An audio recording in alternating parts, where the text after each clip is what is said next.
Hi everybody, it is week 5 in your Awakening Your Inner Wisdom course, and this week is all about peace. I love the Buddha quote where it is the peace.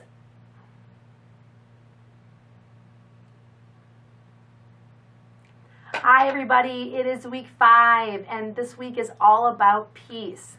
I love the Buddhist quote, do not seek peace without, seek it within. And so when we think about where we should be finding peace, I think for many of us, we have been sucked into the illusion that if we look without, if we look on the outside of ourselves, if we read more self-help books, if we go to more psychics, if we go to more healing sessions, if we do more courses, that somehow we're going to find inner peace. And I think all of those tools, notice how I'm calling them tools, will give you some tips, will give you some connecting the dots type of things, but what it will not ever give you is the actual peace. And so when we're looking for peace, when we are trying to cultivate peace within us, one very important tool or step has to happen. And that is that we have to do the work. We have to take those tools, information. I kind of lost my train of thought for a second.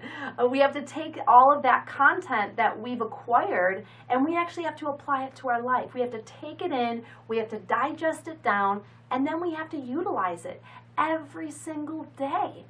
For me, I lived for so many years with this kind of lurking darkness within me. I was unhappy, I was miserable, I was jealous, I was sad, I was alone, I had no peace in my heart. And I think for many of us, when we continue to try to live this life that's not our life, is we will never find peace. For me, I was living a life constantly as I guess you could call it like a fraud. I was pretending I was in recovery and I wasn't. And it was a huge burden I was carrying. So when I finally stepped up, and I was so afraid and I was so nervous and I was almost going to back out at the last second, and I had said to my mom that I wasn't better and that I needed help. And when she asked me what kind of help, I didn't know at the time, but I just knew that doing it alone wasn't working and that I didn't want to live this way anymore. And I had such a sense of peace that I didn't have this false life I had to live anymore, that I could actually get better, that there was a positive future for me. And I think we've all had those moments before where we just had this sense of peace. And where is that you need that in your life right now? Where is giving you trouble? Where are you feeling uneasy? And that's usually the first sign that we don't have peace there. So if you're uneasy and you're unhappy and you're kind of maybe feeling just less than happy, that's an area that you need to explore. Is it at your job? Is it in your marriage? Is it with your children? Is it with a friend relationship? And I definitely am not saying, well, let's just get rid of it. Let's quit our job. Let's divorce our spouse. Let's, do something with our kids. That's not what I'm saying. What I'm saying is I want you to really evaluate those areas of your life. And instead of looking without, saying it's them, they have to change, my employer needs to get a new manager so that manager isn't so mean to me, my spouse needs to quit their job because they're always unhappy, or they need to make dinner more, or whatever it is, finding peace points the finger back at you. And this can be a really tough one because we also often think of peace as just this kind of like, I'm meditating, I'm in this blissful state, all is well with the world. But if you've ever had or experienced a meditation session before, sitting in meditation is not always comfortable. It's not always easy. Your mind is racing, you can hear distractions, your back might hurt, your nose might itch, and you have to kind of step away and remove yourself from those things in order to have peace. So I want you to do that this week. I want you to show up every single day and be in those uncomfortable situations and start to figure out why it is you don't have peace. Where is it coming from? And every time you want to turn the finger off at someone else or something else, I want you to turn it back at yourself and go, no. okay, what can I do? Why am I not feeling at peace? Why am I not feeling content within? And what can I do to change those things?